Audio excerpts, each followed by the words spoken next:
femmes fortes, déterminées, dénues, des polémiques parfois, et surtout, des photos iconiques. Des muses internationales comme Charlotte Rampling ou Catherine Deneuve. Près de 70 ans de photographie et une renommée mondiale. Mais le parcours du grand photographe Helmut Newton a débuté à Berlin en 1920, dans une famille juive, les Neustädter. C'est cette année le 100e anniversaire de sa naissance. Dans une famille juive berlinoise, enfin j'allais dire immensément riche, oui, c'est le cas, une famille, l'aristocratie juive berlinoise. Le père avait une fabrique, la plus grosse usine de boutons d'Allemagne, ce qui représente quelque chose, le bouton dans les années 20. Donc une vie extrêmement dorée, très agréable, de belles maisons. C'est une famille pas du tout religieuse, c'est une famille tout à fait, enfin comme nombre de familles juives, pas du tout religieux, qui ne pratiquent pas, mais bon, ils sont juifs. Il n'était pas du tout religieux, lui d'ailleurs ne l'a jamais été non plus. Il a épousé une goye, donc sa femme était irlandaise, June, et la religion n'a jamais d'ailleurs eu d'incidence dans sa vie ni dans son travail. Une vie de privilégié, avec ses parents et son demi-frère Hans. Jusqu'en 1935, et les lois raciales. Les Juifs sont alors peu à peu mis à l'écart. Son père perd son usine, puis peu à peu, bon, c'est la ruine, c'est la faillite de la famille, comme tout nombre de familles berlinoises juives. Son père n'a jamais imaginé, comme de nombreux juifs à l'époque, que ça ne pouvait pas l'atteindre, puisqu'il appartenait à cette intelligentsia berlinoise et que ses amis ne pourraient jamais rien faire contre lui. Tout est séquestré par le régime. Il n'a plus accès à son bureau. Il continue d'aller, mais il n'a plus de chauffeur. Il ne peut plus rien faire. Songeons que Helmut allait à l'école en limousine avec chauffeur. Enfin, je veux dire que c'était vraiment ce type de vie qu'il avait. Ça aurait très très mal terminé si la mère, elle ayant tout compris très vite, beaucoup plus que son mari, n'avait pas mis d'argent de côté et avait permis à Helmut et à eux-mêmes d'ailleurs de quitter l'Allemagne à un moment où il était quasiment impossible de la quitter. Mais de 1935 à 1938, la famille reste en Allemagne. Helmut continue de s'adonner à ses passions, la natation, la lecture, et commence à s'intéresser à la photographie. Il va assister Eva, une photographe à la mode à Berlin. Mais l'antisémitisme s'accentue. En rentrant d'un cours de photo, Helmut assiste à la nuit de cristal, le 9 novembre 1938, ce gigantesque pogrom contre les Juifs. Il a alors 18 ans. Il assistait à la nuit de cristal dans son bus, et d'ailleurs jusqu'au moment où le bus a dû s'arrêter, parce que ça tombait de tous les côtés, enfin tout était... Et il a continué à pied... terrifié, bien sûr, terrorisé. Il échappe à tout. Enfin, je veux dire, pendant 3 semaines, il vit dans les cinémas, il se cache dans des maisons, dans des caves. Enfin, je veux dire, avant la date du départ sur ce bateau pour l'Asie. En décembre 1938, Helmut quitte seul l'Allemagne en bateau pour Singapour, où il va découvrir de nouveaux plaisirs, avant que la guerre ne le rattrape à nouveau. Voilà, c'était donc la première partie de notre reportage sur le photographe Helmut Newton. Voyons maintenant la suite de sa vie, son ascension dans le monde de la photo, sa rencontre avec sa femme, toujours en compagnie de Joseph Alvarez, qui signe chez Grasset le livre Helmut and June, de la guerre au glamour. Voici donc maintenant le glamour, reportage toujours et montage, Olivia Schmoll. En 1938, Helmut Newton fuit l'Allemagne, puis arrive en bateau jusqu'à Singapour. D'abord fasciné par la ville, il va rapidement être déçu. Pour lutter contre la solitude et gagner de l'argent, il va s'investir dans ses 2 passions, la photographie et les femmes.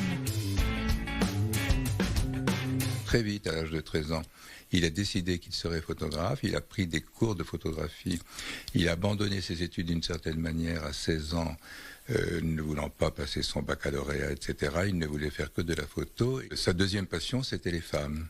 Depuis que son frère, qui avait 10 ans de plus que lui en avait 13 ou 14, l'a emmené dans un bordel à Berlin. Et là, il a découvert cet univers et évidemment, ça l'a passionné immédiatement. À l'époque, il venait de terminer ses études, brillamment d'ailleurs. Il fait des photos, mais il les rate toutes. Alors évidemment, il est viré. Entre-temps, il avait rencontré une jeune femme, une jeune Belge, qui s'appelait Josette, et qui avait 20 ans de plus que lui. et dont il va le devenir l'amant. Et en fait, il m'a toujours dit, j'étais gigolo. Et il m'a toujours dit d'ailleurs, le pire des métiers, c'est d'être gigolo. Parce que passer les 2 premiers mois, après, c'est de l'esclavage. La guerre éclate en septembre 1939. Les réfugiés juifs ne sont plus les bienvenus à Singapour. Un nouveau voyage en bateau s'annonce, pour l'Australie cette fois, à bord du Queen Mary. À leur arrivée en Australie, les réfugiés sont placés dans un camp d'internement. Helmut y restera 2 ans. Seule solution ensuite pour y échapper, s'engager dans l'armée australienne. Helmut Newton, c'était pas son nom de famille. C'est en arrivant en Australie, on lui demande bien sûr de devenir australien. Et lorsqu'il va faire son service militaire là-bas, et il choisit le nom de... Alors il conserve évidemment le prénom Helmut, et son nom était Neustaedter, c'est-à-dire que Newtown, bon, on comprend très bien sûr. De retour à la vie civile en 1946, Helmut développe son activité de photographe. Il rencontre alors June, qui va devenir le grand amour de sa vie. June, qui n'avait pas les canons de beauté de ses mannequins, qui était une femme tout à fait naturellement naturelle et brillantissime d'ailleurs dans tous les domaines. Elle est très très forte également. C'était elle qui vraiment a d'abord trouvé qu'il avait du talent, elle a été impressionnée par son talent. C'est elle qui l'a vraiment poussé, qui l'a vraiment aidé alors qu'il était découragé, qu'il ne parvenait pas à exprimer ce qu'il avait en lui. C'est très difficile d'avoir des visions et de ne pas pouvoir les exprimer, c'est la chose la plus atroce pour un créateur. Et c'est elle vraiment qui l'a aidé et convaincu de persévérer. Et c'est elle qui va vraiment trouver les idées de ses photos. Il la sollicitait pour tout. Je pense très sincèrement que sans June, il aurait été Helmut Newton, ça va sans dire. Mais il aurait mis plus de temps à y arriver. Il y a une complicité, une intelligence de couple rare. Scellée, non pas par le sexe, mais ce qui est beaucoup plus fort encore, par l'intelligence et la photographie et l'art au fond. Martin Luther King, Yves Saint-Laurent ou encore Isabelle Adjani, June est photographe, connue sous le nom d'Alice Spring, puis comédienne, mais elle met sa carrière de côté lorsque le couple s'installe à Paris en 1957.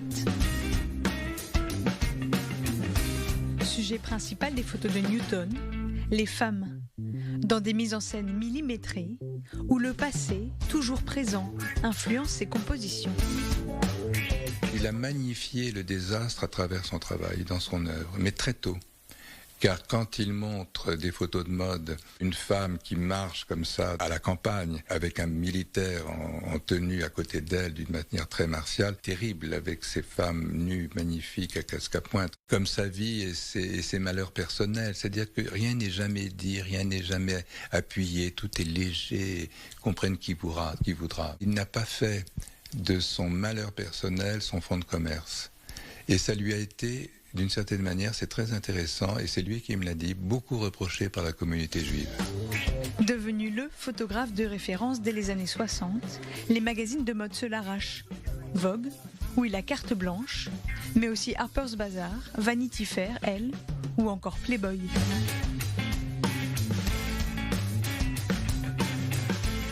Beaucoup d'actrices, beaucoup de femmes d'ailleurs souhaitaient être photographiées par lui, mais c'est lui de toutes les façons qui choisissait toujours. Charlotte Rampling, qu'il a beaucoup photographié, avec laquelle il avait une relation particulière, et aussi Catherine Deneuve. Ce sont des femmes qui lui ont donné beaucoup, et il leur a apporté beaucoup. Au fond, les femmes qu'il photographiait, regardez dans son univers artistique, il n'y a pas d'hommes, c'est un monde sans hommes.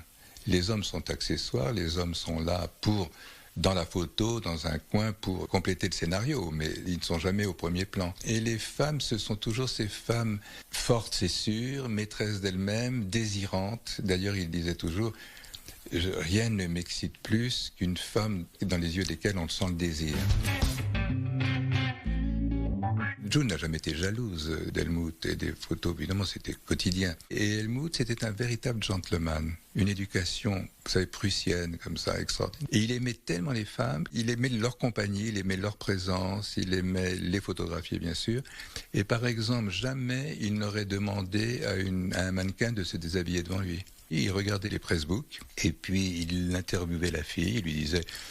très gentiment, comme ça, en prenant un café, comment vous trouvez-vous, qu'est-ce que vous aimez faire, etc. Enfin bon, c'était davantage comme ça une espèce de conversation qui lui donnait un peu une idée sur ce que la fille était capable de faire ou de ne pas faire, parce qu'après, une fois que le modèle était devant l'appareil, là, vraiment, le modèle était taillable et corvéable à merci, et il voulait sa photo, il faisait tout pour avoir sa photo. Inventeur du porno chic, mais sans vulgarité ni obscénité. Des choix, des placements, faisant parfois référence à d'autres œuvres. Ici, un clin d'œil au peintre Velázquez, ou là, un hommage à Hitchcock.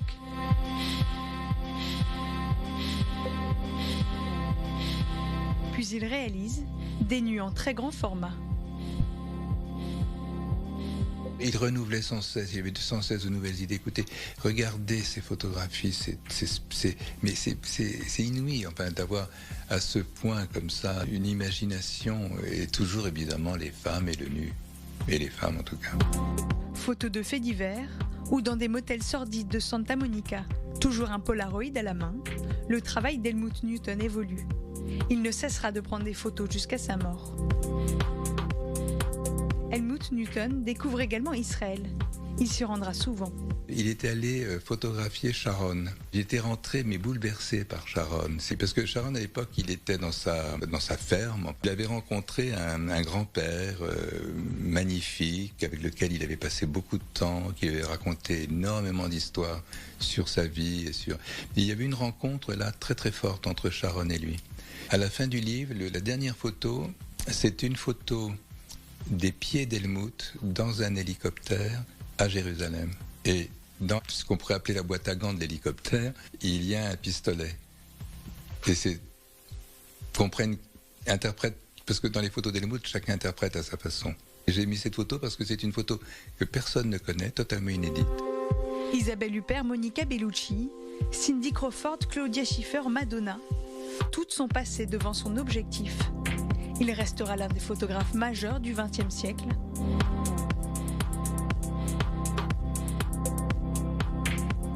Helmut Newton meurt en 2004 dans un accident de voiture à Hollywood. Sa femme June, âgée aujourd'hui de 97 ans, vit toujours à Monaco.